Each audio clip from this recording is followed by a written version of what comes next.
everyone, I've been asked by my blood brother Tex to do a video on how to do fire by friction as a beginner's tutorial. So what I'm going to do is I'm going to show you my method of fire by friction for bow drill. I'm going to take you through the basics of carving out a set step by step and then using it to get to the ember stage. We can cover getting that ember into flame in a different video, but now I just want to focus on building a set and using that set and try and go into as much detail as I can to try and help out beginners. I carved a new set yesterday out of lantana, some old lantana that was a bow, a primitive quickie survival bow ages and ages ago. But I used it just because I knew it was a good wood and was very dry. Now, one way I test for is a wood viable for a bow drill is I press my thumbnail into it. If it leaves a dent, that lets me know how soft it is. And if it's a soft wood and I can jam my nail into it and it leaves a mark, that's good. Somewhere in the vicinity of pine is typically what I look for, but softer the better. But you can use a piece of soft pine as kind of a standard to go by. You want something that's not too hard. Now, there is one thing I'll point out with pine. I have used pine for friction fire. I've used pine to do a bow drill fire. But, however, pine is not ideal because it is a relatively resinous wood. More resinous woods seem to inhibit friction fire. I think it's something to do with the resin polishing the surfaces more, so you don't get as much friction. So what we're looking for is something that's soft but not full of pitch and resin. However, you can also look up on the internet now for what kind of woods in your area are good for friction fire and figure it out that way. So I'll start off with carving the baseboard. We've established that we've got a good piece of wood for doing a friction fire. This thickness is a little bit thick, however I don't really see that big of a problem with it. It lets me have more material to work with and bore down into. However, if it's too much of a distance going down, that can be a bit of an issue with trying to get a coal going. However, I typically make really large piles of dust and build a coal in that, so I don't really have too big of a problem with that. Alright, so the way I start my notches is I'll take my knife, and I used this to carve it yesterday, so I'm using it again because, well, if it happens off camera, it may as well not have happened to some people. So I'm very careful to try and just get a little bit of a divot started. Now, if I'm going this way, it's fine to hold the handle. However, if I want to carve the opposite direction, I'll choke up on the blade and take my time doing this because, well, obviously with wood carving, it's not nice to slice yourself open. So I take my time. What I gotta do is I gotta start carving it out. Now, what I do is I kind of go in on an angle and carve out like that. I kind of carve out like that to try and just make a divot, a depression that I can eventually put my socket into, and it won't pop out so easily when I'm trying to spin it. I'll bring you back after I've carved out a divot wide enough for a spindle to go in. However, really, we should have carved the spindle first, so I carved one yesterday. However, it's already been used. So I've taken off all of the previously used surface area, so it's like we're starting with a brand new spindle. Now, I try to go for a pretty domed shape on this end, but the other end you want as pointed as possible, though this end is worn down. I'll have to thin that out. So now we've got a spike on the top, and that's going to fit into the socket on our bearing, so that we've got a smaller point up the top that'll have less friction acting on it. Now, let's carve a new bearing socket. You make this one the same way that you do the original divot for on your half board. However, I find that this one really helps to be a bit deeper to help it not pop out as easily.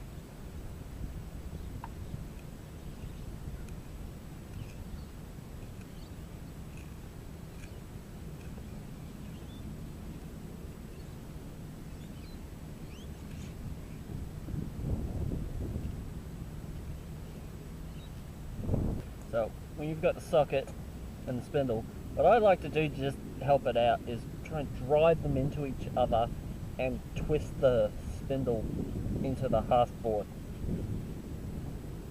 just to make them a little bit more compatible. Now I'll apply pressure to it and try and move the spindle to try and see if it comes out easily. It doesn't, so now we can move on spinning it in to burn it in so that we've got a proper socket, not just divot. So I've got myself a bow. It's about shoulder width from end to end. Doesn't need to be overly long, but the string is quite tight. However, you will notice a lot of the time with a new piece of string, especially if you're using something like paracord that stretches, that it will become loose as soon as you start. Now, there's a problem. Take it off, retie it. It's a lot easier that way. However, when you're actually using it and it starts to slacken off and slide a bit, you can apply pressure to the string, try and squeeze it towards the handle of your bow to try and take some of the slack out of it, to tighten it back up while using it. But so, another thing, when carving the spindle, we want it to be about the diameter of our thumb. That's what I've been using. Down to pinky also work, and about as long as my pinky and thumb spread out. However, depending on what position you are comfortable in will also affect how long your spindle is. So let's get into position and start to wear in these sockets. Make sure the ground's pretty dry. We want a nice open area, as level as possible. That does help. You don't want to be smashing your bow into stuff. That is a real pain. Now, really do want to try and keep your stuff up off of the ground to avoid it sucking up moisture as much as possible. We want to take some green leafy material, the softer and juicier the better, and pulp it up with the tip of our spindle into the bearing block. We want to break up that leafy material and cellulose to help act as a bit of a lubricant for our spindle at the top. So we've got that fine point, the less surface area and less friction, and it's in a lubricated socket. And we do the test again, it's not coming out easily. Nice deep socket. So, now I like my bowstring quite tight. So, there we go. Now, on it on the outside, like that. Perfect. Yeah, that's the way I'm doing it. Place the bearing block on top. Now, what we've got to do is make sure that the half board is level. You may have to carve out the bottom. Now, it's not good that I'm doing this with my muddy boots, but oh well. A lot of people will go barefoot just so they have bare connections. We want the half board stable and the spindle going straight down as vertically as possible. Get into a nice comfortable position with the shin going straight up and down, and we lock our wrist into our shin bone so that it is as stable as possible. And we start to spin our spindle. Now, if it comes out, if your spindle pops out, that's no big issue. Now, my string is a bit low, it's connecting with my boot, so we'll just slide it up a bit. Now, it's really important to keep your bow level. If your bow is not level when you're going, your string will travel up and down your spindle, and that is a big problem. Now, if you can't really control it too easily, you can carve your spindle to be more of an hourglass shape. Wow! However, that puts a lot more stress and strain on your cordage and is less effective. However, that is something to do if that's something you can do if nothing else works.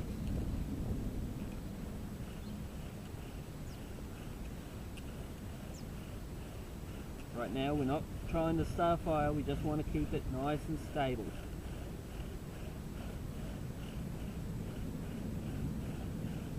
Nice and smooth, because we're making the socket.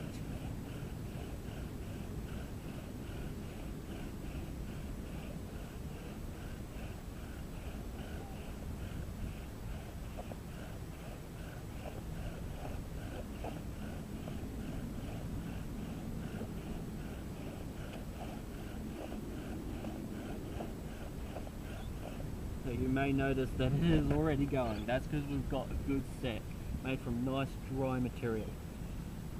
We've started to heat up tip and wear it down a bit, and we've already blackened the top. Now that it's nice and deep and round, we can carve our notch going into it so that the dust has somewhere to collect. What I need to do now is I need to start carving this notch in.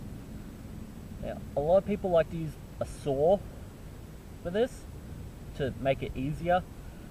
However, I practice using my knife. It takes a bit longer, but that's not that big of a problem for me because I enjoy the process. Because it's going to give me a bit of time to relax.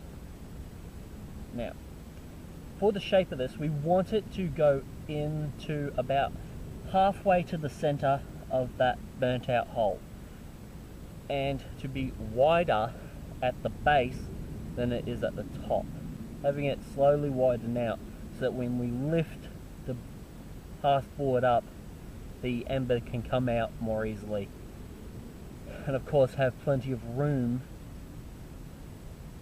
in that gap to build up and form a hot ember. While I'm carving this, how about we talk about speed and pressure for when you're actually using a bow drill. I used to have a lot of problems when I first started out, not having the pressure just right, because if I didn't press down hard enough, there would be a big problem would be the spindle coming out. But I find that was a lot more also to do with the shape of the socket, the shape of the divots I was using, and just working on it with practice. I just don't have as many issues anymore.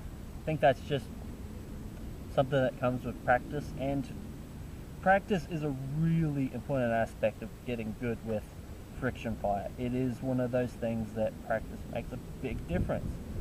Like if you're wanting to learn how to play guitar, just knowing the theory doesn't mean you can actually play the thing. And it can also, may also be a development of muscle memory over time, and just seem to do stuff subconsciously, I guess. If you're pressing down on your bearing block, if you've got too much pressure, it won't spin. Too little and it won't have enough friction. You're gonna have to learn that through practice. What I like to do is I like to start off with too much, because then it won't spin, as opposed to not enough and having it pop out.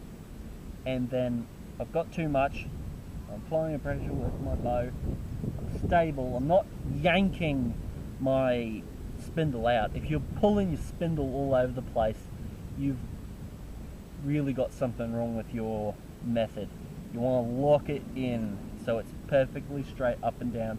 All of the pressure and force is going straight down, and you're not pulling it from side to side. And if you pull it from side to side, that loses contact with the surfaces and reduces friction and lets out heat, as well as letting the heat drop, and really reduces your efficiency. So what I used to do is I used to start off with a bit too much pressure and ease off. This was back when I was beginning. Don't really do that as much anymore. It's not really a big issue. Trying to get the pressure right, I can sort of just do it now. But start off a bit more pressure, work your way back, try and get it smooth and moving. That's what you want to focus on first. Before you go for speed, before you go for power, you want it just moving.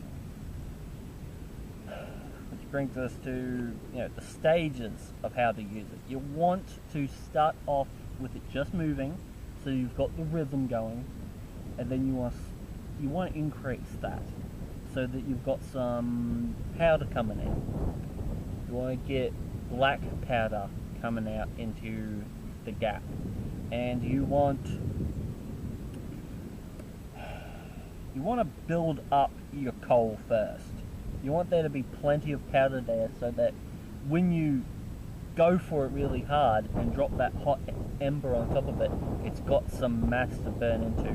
Both in that helps it stop going out, also that helps it build up into a much bigger ember to help you get your tinder bundle ignited.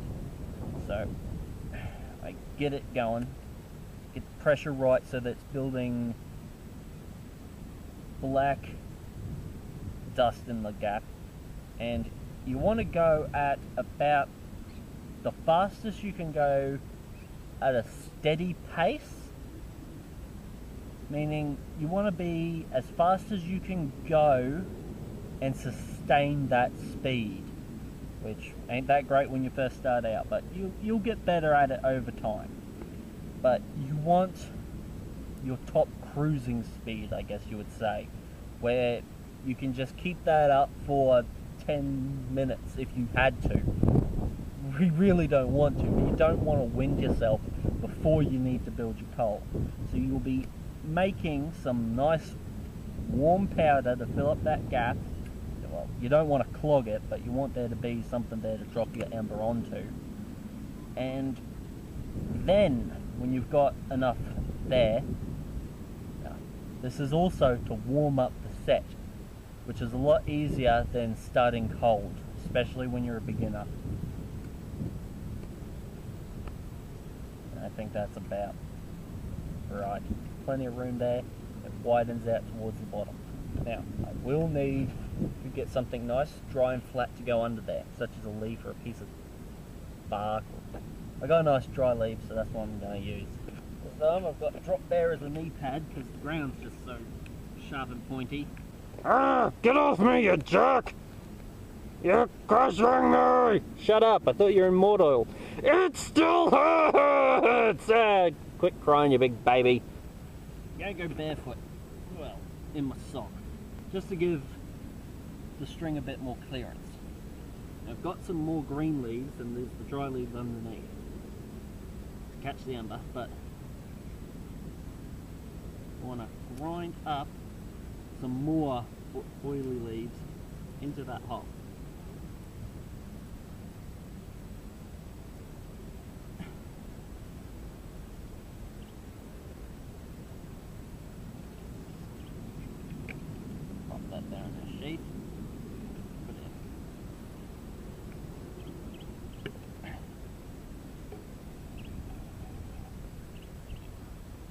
everything in place. We want to make sure our form and body alignment is right. We want chin straight up and down, and our wrist anchored right into it. We want plenty of room to operate and ground clearance. Now, what I'm going to be doing is I'm just going to let it swing. Well, I'm just going to let my arm swing. Now I'm going to try and keep my arm relatively straight but relaxed. Just let it swing back and forth, keeping it level but not really using much in the way of muscle. It's going to be smooth and quick. I just had to let it travel up the spindle a bit. Now I'm just going to warm up the board at this point and build dust. If you're having trouble with friction, you can add dry sand to the hole, but we're not having that issue now. And we've got some smoke coming out. Smoking quite well. Let's gun it.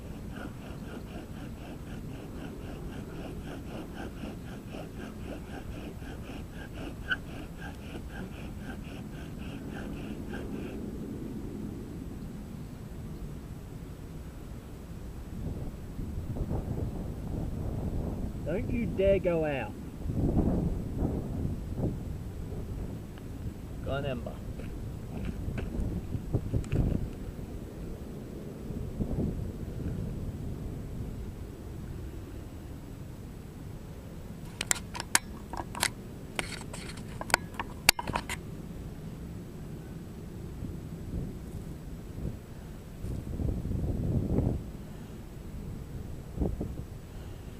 Now I'll just put that in my mess kit, snuff it out. Whoops, silly me. We've also got an ember burning in the notch still. That's an even bigger one.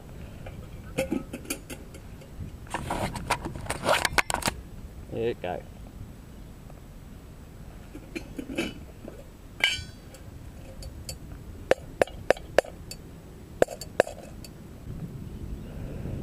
Oops, I accidentally set the half board on.